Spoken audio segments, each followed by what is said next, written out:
Brandon, I thought you would be a perfect person to talk to about Eidos Montreal's Guardians of the Galaxy. And the way I want to start this conversation is I had a chance to preview this over Parsec, so it wasn't perfect. You know, there was a little bit of lag. The visual quality isn't as good as it would be on the actual hardware. But this is a game that I went into this preview with pretty low expectations. It's something where I saw the trailers and I was like, oh, this looks fun. This looks okay.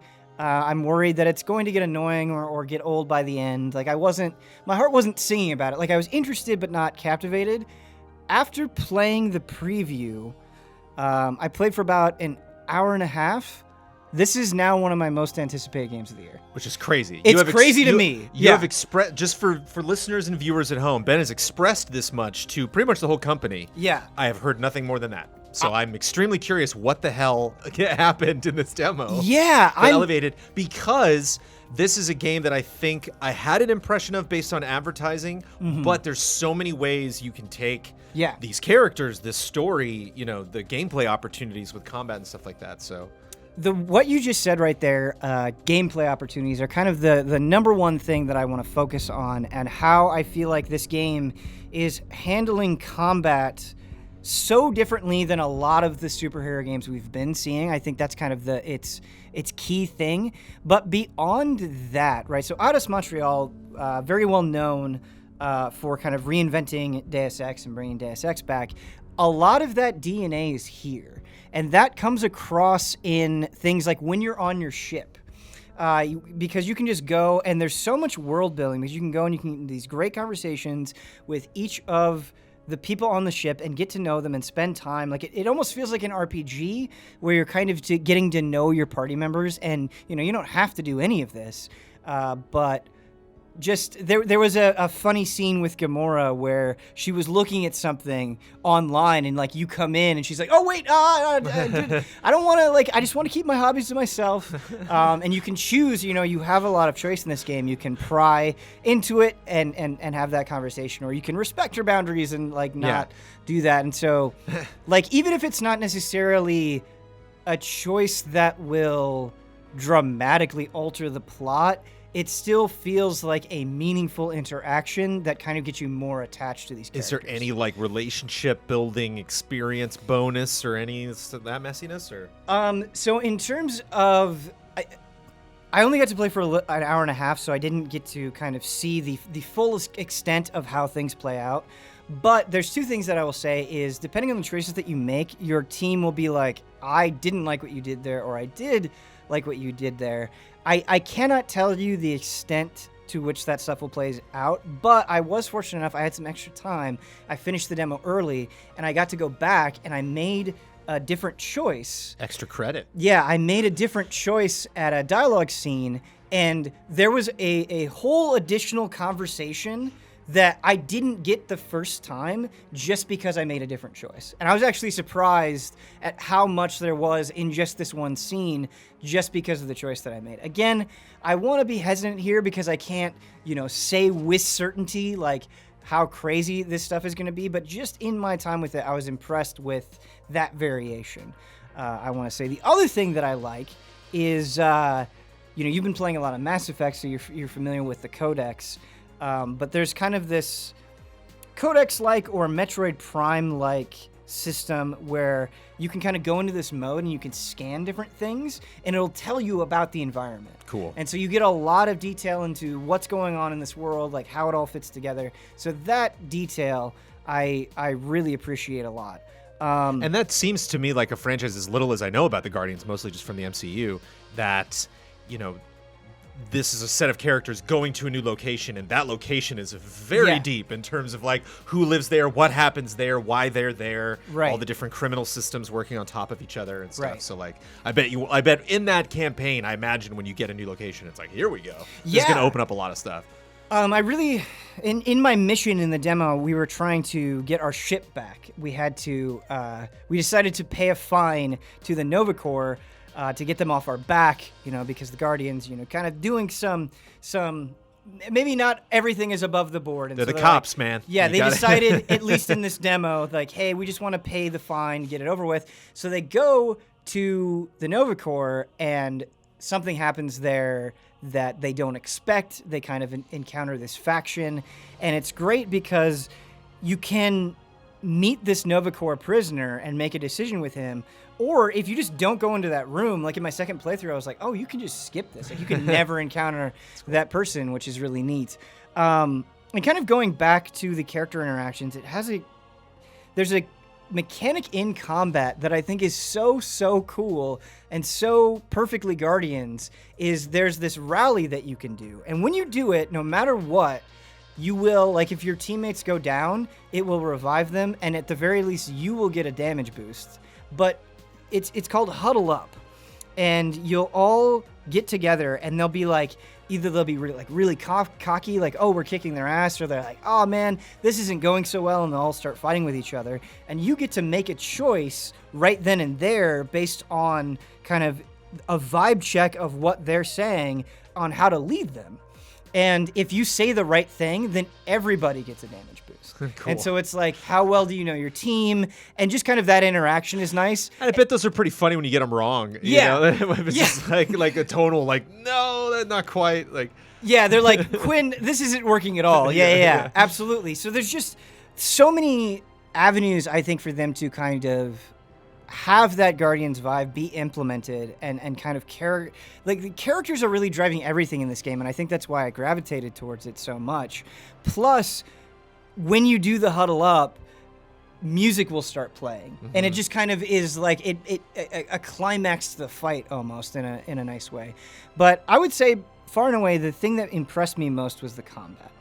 And what I was worried about in the footage beforehand is the fact that you're only directly controlling Quinn, and it's Quill. I keep saying Quinn. You're right, it's Quill. I'm sorry. no worries. Quill, yes, it's Quill.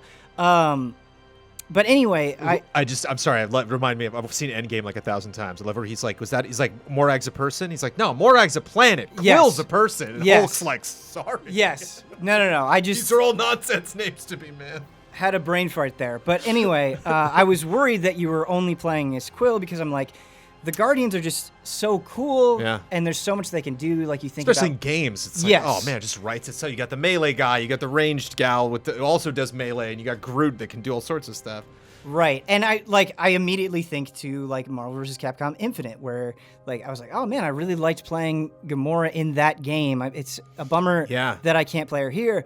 After seeing what they're doing with this Guardians game, that fear was completely alleviated, because you really are kind of playing all of them at It once. seemed that way, yeah, Yes. because what I could tell and why I was like, I'm curious to play this and see how that works, was like, there's your reticle, and then there were 4 things around it. And I'm like, that seems like there's a lot going on. You know, it's like 4 characters, 4 abilities per character. Yes. Like, that's a lot to bring up at any specific point in a fight. There is a lot going on, and that was actually something that was kind of a struggle in the demo, is there was so much going on that it took a while to kind of wrap your head around everything, because Quill is not that strong on his own. And the way that enemies are composed in Guardians is you can't just... all of your teammates do something useful, right? So Groot can root them so they aren't moving. Rocket has a really powerful AoE. And then Drax and Gamora, Gamora especially can reach like hard to access enemies that are kind of annoying you from a distance. And both her and Drax are really powerful. So if you're like, I just need to get this thing off the board, essentially, they're really good at doing that. And the enemy composition of this game works in such a way where even in the brief time I was playing, I really had to assess threats and deal with them. It was not mindless at all. It was like, okay, this shield guy is really annoying, but there are guys in the back that are shooting bombs that are making this really, really difficult. So we have to deal with that first. And it's like, okay, I want to use this Guardian here, and then I want to go over there and use that Guardian. And I think that element of it makes it feel like you are not only handling a team, but you're kind of this, as Star-Lord is, as Quill is in Guardians of the Galaxy, this leader who has to make the shots. Yeah. And that carries over when you're on missions as well, because Quill is the one that will ultimately have the final say.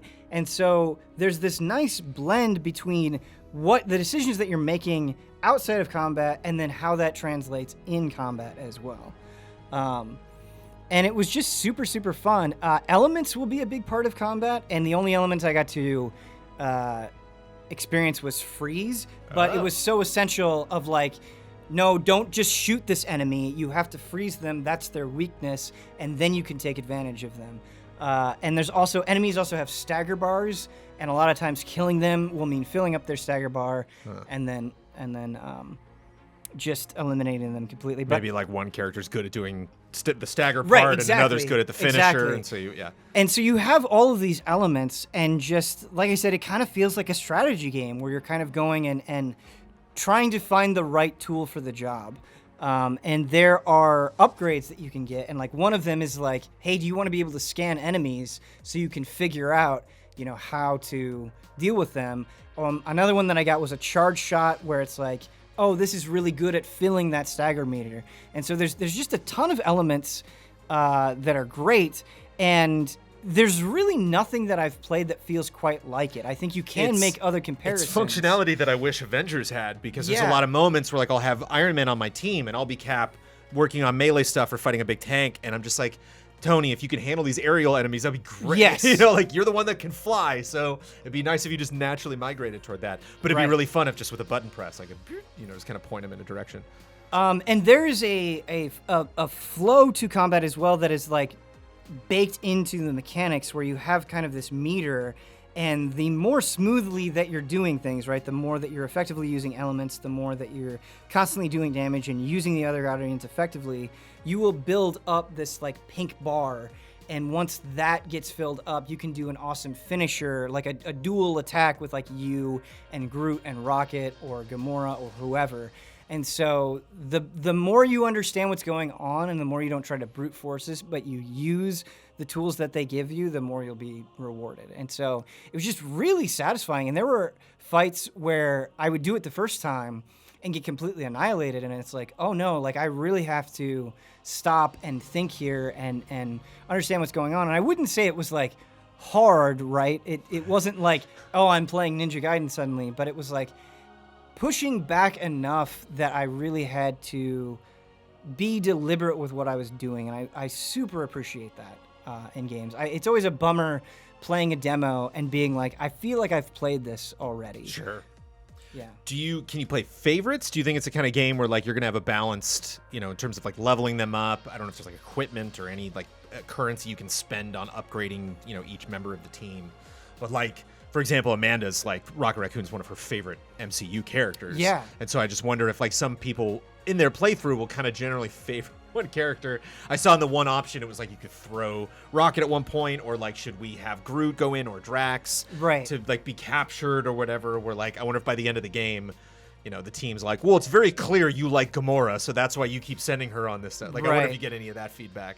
Yeah, you definitely can. And I think something that's kind of cool about it is, even in the short time that I played, you're like, okay, I know how Rocket is going to feel about anything involving the Nova Corps. Like, he's just so like, screw everyone, I don't need them, no laws are tying me down. And so like, when it comes to situations like this, what decision is going to kind of piss him off. And so if you want to do that, like if you wanted to appease him or go against him, I think they're consistent enough with how they feel about things that you can probably do that. Yeah.